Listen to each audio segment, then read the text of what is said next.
फांसी से एक दिन कबल मुजरिम ने एक अजीब और गरीब ख्वाहिश का इजहार किया, जिसे सुनकर सब हैरान हो गए। उसने जेलर से कहा कि हो सके तो मेरी आखिरी ख्वाहिश पूरी कर दो। मैं मरने से पहले अपनी बीवी से हम बिस्तरी करना चाहता हूँ। जेलर ने जब ये सुना तो हैरान हुआ कि कैसा अजीब शख्स है कि मरने से पहले भी ऐसे ख्यालात अपने दिमाग में बसाए बैठा है। मुजरिम ने जेलर से कहा कि आप न जाने मेरे बारे में क्या सोच रहे होंगे, लेकिन हकीकत ये है कि मेरी शादी को अभी चंद दिन हुए हैं। शादी के बाद मैं और मेरी बीवी अभी औलाद पैदा नहीं करना चाहते थे और हम जिनसी अमल के दौरान मेडिसिन वगैरह का इस्तेमाल करते थे। लिहाजा मेरी आखिरी ख्वाहिश इसलिए कर रहा हूँ कि मैं तो इस दुनिया से चला जाऊंगा, लेकिन इस जिनसी अमल के बाद मेरी बीवी हामला हो जाएगी और मेरा बेटा या बेटी पैदा होगा, जिससे मेरी बीवी के पास मेरी निशानी रहेगी और मेरी नस्ल बढ़ जाएगी। लेकिन छोटे से पुलिस एहलकार से लेकर जज तक कोई भी ये नहीं सोच सकता था कि मुजरिम के ये अमल करने से वो बेगुनाह साबित हो जाएगा। और ये इंतहाई हैरान कुन और सच्चा वाकया है। मुजरिम की सारी बात सुनकर जेलर को सिर्फ ये लगा कि वो अपनी बीवी से आखिरी बार मिलना चाहता है, लेकिन वो मुजरिम के असल मकसद को नहीं जानता था। लिहाजा जेलर ने दिल में सोचा कि इन हसीन लम्हात से लुत्फ अंदोज जरूर होना चाहिए और उसने जेल के अंदर 2 खुफिया कैमरे लगा दिए। मुजरिम की बीवी आखिरी मुलाकात के लिए अपने शोहर से मिलने के लिए आई तो जेलर ने कैमरों की मदद से अजीब और गरीब मनासिर देखे और मुजरिम की अक्लमंदी पर हैरान हुआ कि कितनी चालाकी से अपने आप को बेगुनाह साबित किया। अगरचा मेरे लिहाज से ये बहुत गैर इखलाकी फाल था, लेकिन मैं अपने से ऊपर वालों के ऑर्डर का पाबंद था और जेलर साहब की भी ये ख्वाहिश थी कि मुलाकात से पहले मुजरिम के कमरे में 2 कैमरे लगा दिए जाएं। ये कैमरे मुजरिम की बीवी के लिए लगाए गए थे जो अपने शोहर से आखिरी मुलाकात के लिए आने वाली थी। मैं जेलर साहब की चाहत पर हैरान हुआ कि पहले तो उसने कैदी की ये अजीब और गरीब ख्वाहिश पूरी करने का वादा कैसे किया और फिर उसके बाद मुजरिम के कमरे में खुफिया कैमरे लगवाए। एक दिन मैंने उससे पूछा कि साहब ऐसा क्यों कर रहे हैं, तो कहने लगा कि अगर मुजरिम के मरने से पहले हम उसकी आखिरी ख्वाहिश पूरी कर रहे हैं तो उन लम्हात से हमें भी लुत्फ उठाना चाहिए। इतना तो हमारा भी हक बनता है। जेलर साहब से इस तरह की बातों की तवक्का की जा सकती थी, क्योंकि अक्सर वो शराब के नशे में रहता और किसी बात का उसे होश नहीं था। मगर मुझसे ये बात बर्दाश्त न हुई कि मियाँ बीवी के दरमियान होने वाली मुलाकात को देखा जाए। कैमरा लगाने के बाद मैं उसी कैदी के पास जा पहुंचा। वो बैठा था। उसके चेहरे पर अजीब सा इत्मीनान और सुकून था, जैसे कि उसने कुछ किया ही ना हो। कैफियत जो सजाए मौत पाने वाले कैदियों के चेहरे पर नजर आती है, उसके चेहरे पर ऐसा कोई खौफ नहीं था। ऐसे मुतमईन था जैसे उसने कोई कत्ल नहीं किया बल्कि कोई नेकी की थी। मैं उसके सामने घुटनों के बल बैठ गया और उससे पूछा, क्यों कैदी नंबर 207, कैसा महसूस हो रहा है? मौत से पहले मुझे तुम पर हैरत है कि मरने से पहले भी तुम ऐसी ख्वाहिश का इजहार क्यों करना चाहते हो? तुझे मरने का कोई खौफ नहीं, अभी भी वक्त है, अपनी इस ख्वाहिश से बाज आ जाओ, अपने गुनाहों की रब से माफी मांगो। मेरी बात का उसने कोई जवाब ना दिया। मैं बस उसके चेहरे पर इत्मीनान के निशान पढ़ते हुए वापस चला आया। उसके चेहरे पर हैरान कुन इत्मीनान था जो मुझे मुसलसल हैरान और परेशान कर रहा था। उसकी उम्र तकरीबन 25 साल थी और उसने अपने करीबी दोस्त, अपने जिगरी यार को मारा था। उसी जुर्म में वो कैद हुआ और फिर फांसी होने वाली थी। मगर हैरत की बात ये थी कि उसने अपने दोस्त को क्यों मारा, उसके बारे में कोई कुछ नहीं जानता था। उसने खुद इस बात का इकरार किया था कि वो कातिल है और अपनी गिरफ्तारी खुद पेश की थी, लेकिन जब ये उससे कत्ल की वजह पूछी जाती तो खामोश रहता, जैसा कि उसने जुबान पर ताला लगाया हो। अदालत में भी आज जज के सामने उसने इस बात का इकरार किया कि वो कातिल है, लेकिन कत्ल की वजह इधर भी नहीं बताई। उनके घर वालों ने एक हंगामा खड़ा कर रखा था। उनके मुताबिक शाहिद अनवर का बचपन का दोस्त था। लोग उनकी दोस्ती की मिसाल दिया करते थे और उनके दरमियान कभी किसी किस्म का झगड़ा नहीं हुआ था। शाहिद की बीवी से भी इस बारे में तफ्तीश की गई, लेकिन उसने मुकम्मल किनारा कशी इख्तियार करते हुए कहा कि वो कुछ नहीं जानती। कुछ दिनों तक ये खबर टीवी की जीनत बनी रही कि एक करीबी दोस्त ने अपने दोस्त को मार दिया। थोड़ी देर बाद मुझे वायरलेस पर यही इत्तला मिली कि मुजरिम की बीवी उससे मुलाकात करने के लिए आ चुकी है। ये सुनकर मैं बहुत परेशान हुआ। मेरी परेशानी वो कैमरे थे जो मैंने अपने हाथों से लगाए थे। मेरी नजर में ये बात बहुत ही घटिया थी कि जेलर साहब इन कैमरों की मदद से मियाँ बीवी को बुराहाना हालत में देखेगा। मगर मैं नौकरी की वजह से मजबूर था और इस नौकरी को पाने के लिए मैंने 2 लाख रिश्वत दी थी, जो धक्के और मिन्नत समाजत करके करवाई गई थी। और 2 साल की मुसलसल मेहनत के बाद मुझे ये नौकरी मिली थी और अब जब मुझे ये नौकरी सरकारी नौकरी मिल चुकी थी तो मैं ये करने पर मजबूर था जैसे मुझे बड़े कहते हैं अगर मैं उनके खिलाफ हो जाता या उनको हुक्म ना मानता तो मेरा ट्रांसफर तो कब का हो चुका होता या फिर नौकरी खत्म कर दी जाती। जेलर साहब के हुक्म से मैं उसकी बीवी को उस मुजरिम के कमरे तक पहुंचा कर आया। उसकी बीवी इतनी हसीन थी कि कोई भी इंसान पहली नजर में उसका दीवाना हो सकता था, मगर उसने अपने आप को एक चादर में छिपा रखा था। वो पर्दादार थी या फिर उधर ही अपने आप को ढांप कर आई थी। मुझे दिल ही दिल में इस बात का खौफ था कि अगर जेलर साहब की नजर उस औरत पर पड़ गई तो यकीनन उसकी नीयत खराब हो जाएगी, क्योंकि वो शराब और औरतों के शौकीन थे। इससे पहले भी कई औरतों से नाजायज ताल्लुकात बना रखे थे। जेलर साहब के हुक्म के मुताबिक कैदी नंबर 207 और उसकी बीवी को उस कमरे में भेज दिया गया जहां कैमरे लगाए गए थे, और कमरे में भेजने से पहले उन दोनों की अच्छी तरह तलाशी ली गई ताकि कुछ गलत ना हो जाए। आजकल जेल की तारीख में किसी भी कैदी ने इस किस्म की ख्वाहिश का इजहार नहीं किया था। जेलर साहब ने ना इस बात का किसी से जिक्र किया, ना ही किसी से इजाजत ली, और ना ये बात बाद में पता चली कि उसने इस ख्वाहिश को रद्द करने के बजाय उसकी ख्वाहिश को पूरा करना क्यों जरूरी समझा। पहरेदार कमरे के बाहर मौजूद थे। थोड़ी ही देर बाद मैं जब जेलर साहब के कमरे में गया तो वो लैपटॉप खोलकर बैठे थे। उसने मुझे भी साथ बैठने का इशारा किया। मेरी जेलर साहब से काफी बातचीत होती रहती थी। उसने मुझसे कहा कि आ जाओ बैठो, हम भी कुछ मजे करते हैं। उनकी ये बात सुनकर मैं शर्म से पानी पानी हो गया। मैंने कहा नहीं, मैं जरा जेल का राउंड लगा कर आता हूँ। मगर उसने मुझे मजबूर किया कि तुम मेरे साथ ही रहोगे। मुझे भी इस बात को जानने का तजस्सुस हुआ कि आखिर इस कैदी ने इस ख्वाहिश का इजहार क्यों किया है। कुछ ना कुछ तो इसकी बीवी में ऐसा जरूर होगा जो आखिरी वक्त में भी उसका साथ चाहता था।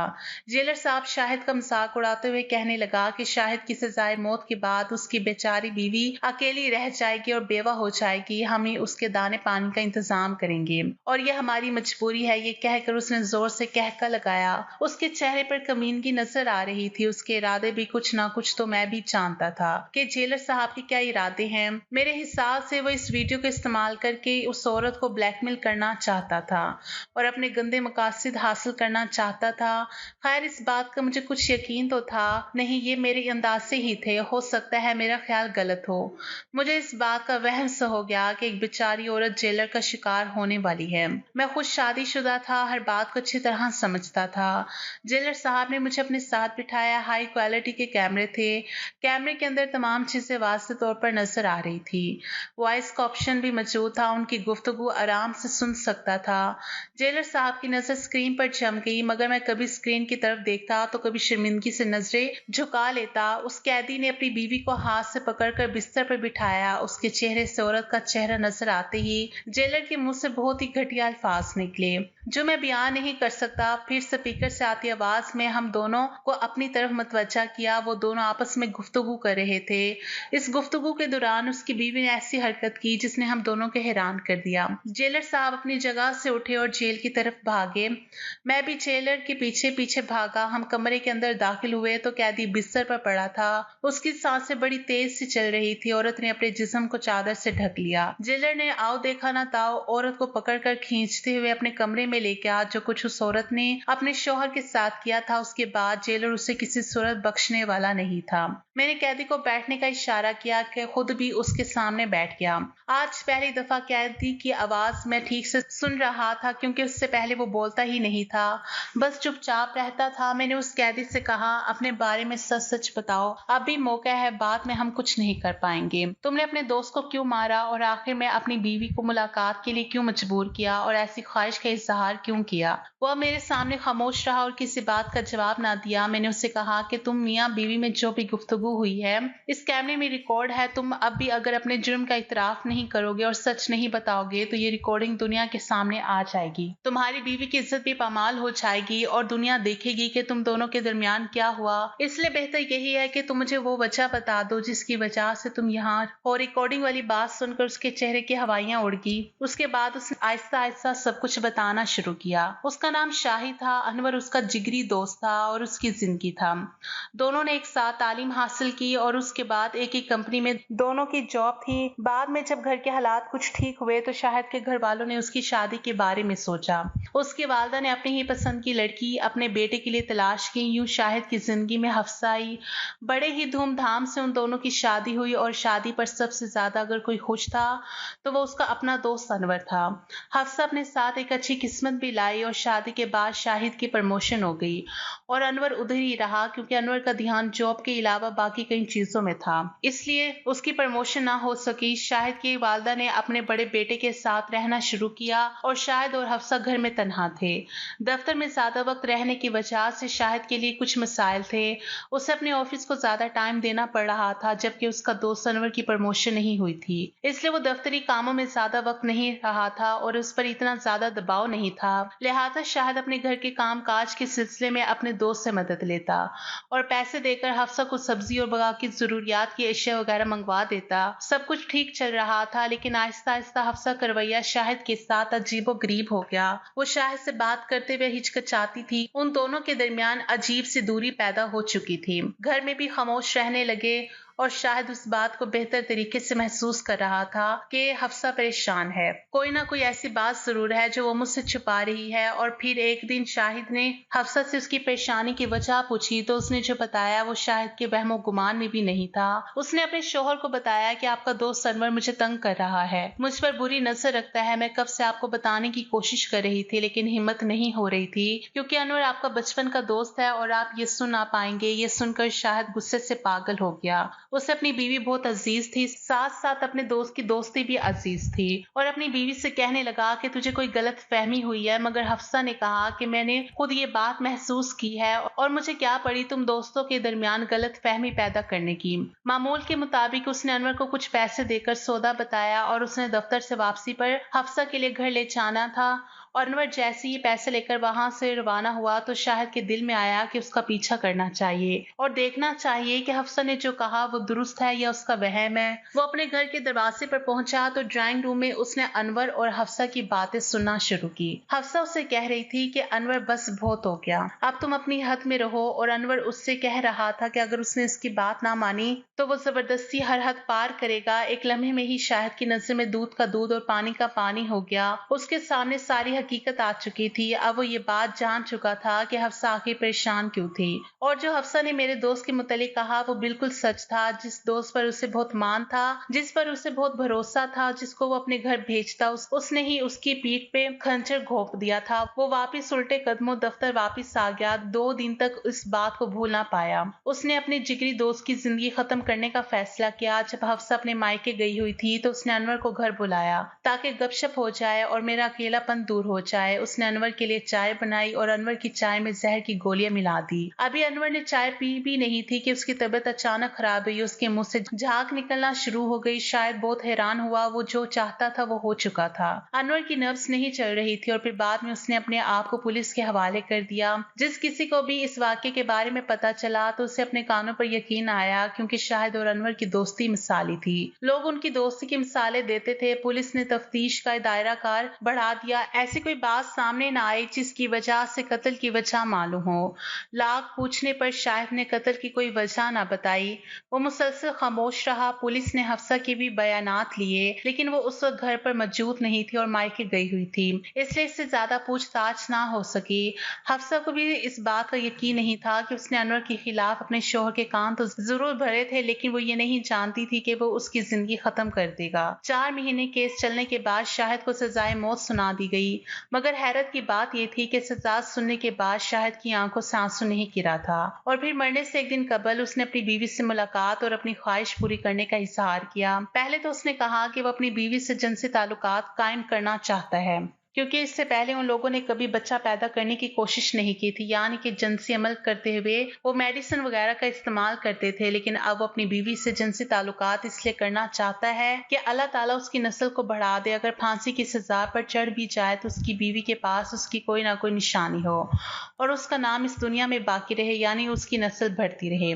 जेलर ने उसकी ख्वाहिश पूरी की। जेलर साहब और मैं यही समझ रहे थे कि उससे अपनी बीवी से मोहब्बत है और आखिरी बार वो बीवी से मिलना चाहता है। मगर स्क्रीन पर नजर आने वाले मनासिर कुछ और बयान कर रहे थे। जब उसकी बीवी उसके सामने आई तो उसने अपनी बीवी को अपने सामने बिठाया और कहा, तुम्हारा सच मेरे सामने आ चुका है। और फिर ये कहते हुए उस अपनी बीवी के लिबास को अपनी तरफ खींचा और कहा कि तुझे बड़ा शौक है बेआबरू होने का, मैं तुझे बेआबरू करूंगा। मैं हकीकत जान चुका हूँ कि गुनाहगार अनवर नहीं बल्कि तुम थी। ये सुनते ही हफ्सा ने मुस्कुराकर कहा कि देखो शाहिद, कल तुझे फांसी के फंदे पर लटका दिया जाएगा, लिहाजा ये बातें करने का कोई फायदा नहीं। ये सच है कि मैं तुझसे ज्यादा انور کو پسند کرتی تھی۔ میں نے تم سے شادی بھی اس لیے کی تھی۔ اسے اپنی طرف بلانے لگی مگر وہ ہر بار تمہاری دوستی کو درمیان میں لے آیا۔ مجھے اس بات سے بہت چڑ تھی، وہ تجھے دھوکہ نہیں دینا چاہتا تھا اور اپنی وفاداری نبھا رہا تھا۔ جب میں نے دیکھا کہ یہ میرے جال میں پھنسنے والا نہیں تو اسے ختم کرنے کا منصوبہ بنایا۔ سب سے پہلے انور کے خلاف تمہارے کان بھرے تاکہ بچپن کی یہ دوستی ختم ہو جائے۔ جب انور کو تم نے اپنے گھر بلایا تھا،